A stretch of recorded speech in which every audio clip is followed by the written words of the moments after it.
లోక్సభ పక్ష నేత రాహుల్ గాంధీపై బీజేపీ సభా హక్కుల ఉల్లంఘన నోటీసు ఇచ్చింది. రాహుల్ సభ్యత్వాన్ని రద్దు చేయాలని కోరుతూ బీజేపీ నోటీసులు ఇచ్చింది. బీజేపీ ఎంపీ నిషికాంత్ దూబే సభా హక్కుల నోటీసు ఇచ్చారు. బడ్జెట్పై చర్చలో ప్రధాని మోదీ కేంద్ర మంత్రులపై నిరాధార ఆరోపణలు చేశారని బీజేపీ నోటీసులు ఇచ్చింది. రాహుల్ కు నోటీసులపై మరింత అప్డేట్స్ అందించేందుకు మా ప్రతినిధి గోపి సిద్ధంగా ఉన్నారు. గోపి, బలరాం, సభా హక్కుల ఉల్లంఘన చేశారంటూ రాహుల్ గాంధీకి బీజేపీ నోటీసులు జారీ చేయడం జరిగింది. ఆయన సభ్యత్వాన్ని రద్దు చేయాలంటూ కూడా ఆ నోటీసులో పేర్కొనడం జరిగింది. బీజేపీ ఎంపీ నిషికాంత్ దూబే ఈ యొక్క నోటీసులు జారీ చేయడం జరిగింది. అయితే బడ్జెట్ పైన చర్చ సందర్భంగా ఇటు ప్రధాని పైన అదేవిధంగా కేంద్ర మంత్రులపైన కూడా ఆరోపణలు చేయడం జరిగింది. దానికి సంబంధించి కూడా ఆయన సాక్ష్యాలను కూడా ఇవ్వాలంటూ కూడా గత నిన్నటి పార్లమెంట్ సెషన్ లో కూడా కోరడం జరిగింది. అయితే అంతకుముందుకు పార్లమెంటు వ్యవహారాల శాఖ మంత్రి కిరణ్ రిజిజు కూడా ఇటు రాహుల్ గాంధీ వ్యాఖ్యలపైన స్పందించడం జరిగింది. భారతదేశంలో 2014 కంటే ముందు కాంగ్రెస్ పార్టీ విధ్వంసం సృష్టించింది. కాంగ్రెస్ పార్టీకి భారతదేశం ఎదగడం ఇష్టం లేదు అంటూ కూడా ఆయన వ్యాఖ్యానించడం జరిగింది. అయితే ఇటు ఆ చర్చ సందర్భంగా సభలో ఆయన చేసిన వ్యాఖ్యలు నిరాధారంగా ఉన్నాయి. వాటికి సంబంధించి ఆయన ఆ వ్యాఖ్యలను ఉపసంహరించుకోవాలంటూ కూడా గతంలోనే కోరడం జరిగింది. అయినప్పటికీ లోక్సభ ప్రతిపక్ష నేత రాహుల్ గాంధీ దానిపైన ఏ విధంగా స్పందించకపోవడంతో ఈరోజు నిషికాంత్ దూబే నోటీసులు జారీ చేయడం జరిగింది.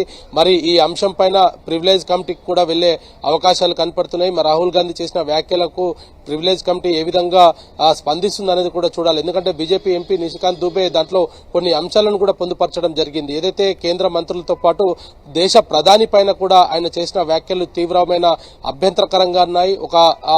ఒక ఎంపీ అయి ఉండి ఆయన ఇటువంటి వ్యాఖ్యలు చేయడం తగదు. అదేవిధంగా ప్రతిపక్ష పార్టీ నేతగా ఉన్న వ్యక్తి నిరాధారమైన వ్యాఖ్యలను సభలో చేయడం అనేది కూడా ఆయనకు తగదు. దాన్ని ఉపసంహరించుకోవాలంటూ కూడా కోరడం జరిగింది. అయితే నిన్న ఆయన చేసిన వ్యాఖ్యలపైన కూడా బీజేపీ అభ్యంతరాన్ని వ్యక్తం చేసినప్పటికీ రాహుల్ గాంధీ నుంచి ఎటువంటి స్పందన రాకపోవడంతో ఈ రోజు ఎంపీ నిషికాంత్ దూబే ఈ నోటీసులు అయితే జారీ చేయడం జరిగింది. మరి ప్రివిలేజ్ కమిటీ రాహుల్ గాంధీ వాదనలు వింటుందా లేదా లోక్సభలో జరిగిన టెలికాస్ట్ చేసిన అంశాలనే పరిగణనలోకి తీసుకుని రాహుల్ గాంధీకి పైన చర్యలు తీసుకుంటుందా అనేది కూడా ప్రస్తుతం చూడాలి. మరి ప్రివిలేజ్ కమిటీకి ఈ నోటీసు అంశము ఇప్పటికే తీసుకువెళ్తామనేది కూడా బీజేపీ చెప్తూ ఉంది. మరి ప్రివిలేజ్ కమిటీ ఏ విధంగా ఈ యొక్క నోటీసు వ్యవహారాన్ని చూస్తుంది, రాహుల్ గాంధీ వ్యాఖ్యలను ఏ విధంగా ప్రివిలేజ్ కమిటీ పరిగణనలోకి తీసుకుంటుందన్న దానిపైన కూడా మరి ప్రివిలేజ్ కమిటీ నిర్ణయం వచ్చిన తర్వాతే రాహుల్ గాంధీ పైన యాక్షన్ ఉంటుందా లేదా అనేది కూడా ఒక క్లారిటీ వచ్చే అవకాశాలు కనపడుతున్నాయి. అంటే తాజా నోటీసులకు సంబంధించి రాహుల్ గాంధీ కావచ్చు లేదంటే కాంగ్రెస్ ఎంపీలు కావచ్చు ఏమైనా రియాక్ట్ అవుతున్నారా?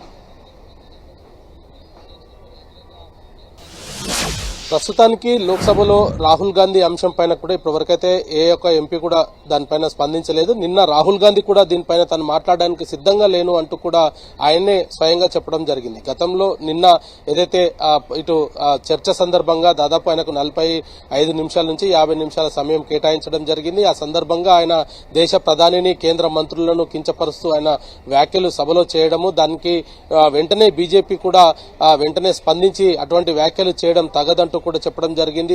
ప్రొటెం స్పీకర్ కూడా ఇదే అంశాన్ని రాహుల్ గాంధీకి కూడా సూచించడం జరిగింది.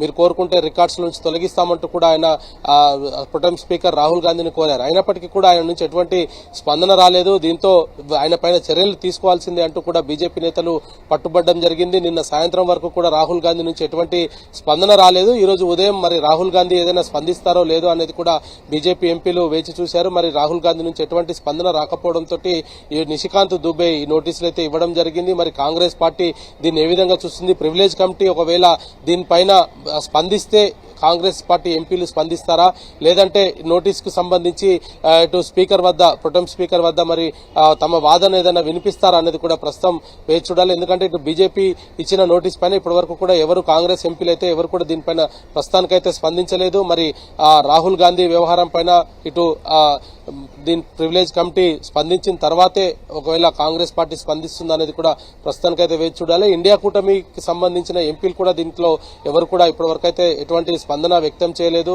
మరి లోక్సభ ప్రతిపక్ష నేత స్థాయిలో ఉండి ఆయన సభలో ఇటువంటి వ్యాఖ్యలు చేయడం తగదు అనేది కూడా ఎన్డీఏ ప్రభుత్వ ఎంపీలు అయితే చెప్తూ ఉన్న పరిస్థితి ఉంది. Right, thank you Gopi.